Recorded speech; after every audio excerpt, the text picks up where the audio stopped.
Medical ક્ષેત્રની અંદર ઉચ્ચ શિક્ષણ માટે એટલે કે પોસ્ટ ગ્રેજ્યુએશનમાં પ્રવેશ માટે આજે દેશભરમાં નીટ પીજીની પરીક્ષા દેશભરમાંથી 2,36,000થી વધારે જ્યારે કે ગુજરાતમાંથી 9,000 જેટલા ઉમેદવારો નીટ પોસ્ટ ગ્રેજ્યુએશન પ્રવેશ માટેની પરીક્ષા આપશે।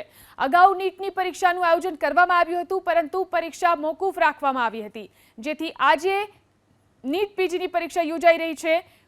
2 તબક્કામાં પરીક્ષાનું આયોજન કરવામાં આવ્યું છે, જેમાં સવારે 9 થી 12 અને બપોરે 3 થી 6 કલાક સુધી આ પરીક્ષા લેવાશે। દેશભરમાં આજે નીટ પીજીની પરીક્ષા લેવાઈ રહી છે। હાલ એક્ઝામ સેન્ટર પર છું અને વિદ્યાર્થીઓ પરીક્ષા આપવા પહોંચ્યા છે, એમની સાથે વાત કરીએ। બહુ અઘરા વાતાવરણ અને સિચ્યુએશનમાં તમારી ફાઇનલી આજે આ પરીક્ષા યોજાવા જઈ રહી છે। બસ કે સારું છે કે એક્ઝામ ફાઇનલી હવે થાય છે કે હવે પહેલાં ટેન્શન હતું કે કેવી જશે એક્ઝામ શું ને હા પણ આ સિચ્યુએશન આ મારી એક્ઝામ ચોથી વાર ડેટ ચેન્જ થઈ છે અને ફાઇનલી હવે પૂરી થશે, સો હવે સારું છે। લાસ્ટ વખતે કદાચ 22 કે 23 તારીખ હતી અને એ દિવસની પરિસ્થિતિ શું હતી? હા, એ દિવસે તો આવું કંઈ નહોતું, મતલબ કે એ વખતે રાત્રે 10 વાગે 22 તારીખે રાત્રે જ ખબર પડી કે હવે આવતીકાલે એક્ઝામ નથી, તો એ વખતે થોડું ટેન્શન આવી ગયું હતું કે હવે એક્ઝામ ફરી ક્યારે લેવાશે, શું પોઝિશન હશે, કઈ સિચ્યુએશનમાં હશે। બટ આજે થોડું બધાને સેન્ટર્સનો થોડો પ્રોબ્લેમ છે, બટ હવે વાંધો નથી। કેટલો આત્મવિશ્વાસ આજની મહત્ત્વની પરીક્ષા માટે? કેમ કે આમ ડૉક્ટરનું લેબલ તો લાગી ગયું પણ એક વધારે ઈચ્છા હોય તમારી ને પેરેન્ટ્સની, એ ઈચ્છા આજે ફાઇનલી પૂરી થવા જઈ રહી છે। એક સ્ટેપ દૂર છો તમે હવે।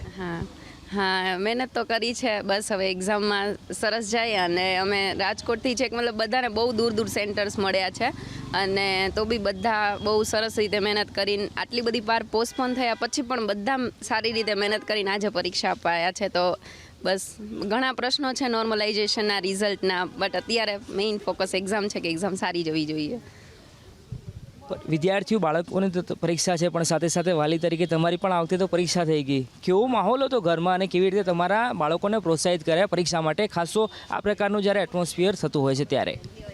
પહેલાં તો એક વાત છે કે સરકારનું આજે આ વખતે એવું નિવેદન કરું છું કે સારી રીતે પરીક્ષા લેવાઈ જાય, કોઈ પેપરનો ઇસ્યુ ના આવે કે આ પેપર ફૂટી ગયું છે કે તે ફૂટી ગયું છે, સેન્ટર ફૂટી ગયું છે, શાંતિથી લેવાઈ જાય। અમે એ જ ભગવાનને પ્રાર્થના કરીએ છીએ।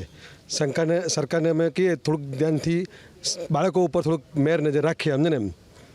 તો આપ જોઈ રહ્યા છો કે વિદ્યાર્થીઓ પરીક્ષા કેન્દ્ર પર પહોંચ્યા છે, વિદ્યાર્થીઓની સાથે સાથે વાલીઓમાં પણ ચિંતા છે, પણ તેઓ અંતે આજે જ્યારે પરીક્ષા યોજાવા જઈ રહી છે ત્યારે શાંતિપૂર્ણ માહોલમાં પરીક્ષા પૂરી થાય તેવી આશા રાખી રહ્યા છે અને વિશ્વાસ પણ તેઓ વ્યક્ત કરી રહ્યા છે। કેમેરા પર્સન કમલેશ પટેલ સાથે અર્પિત દરજી, બીપીએસ મિતા, અમદાવાદ।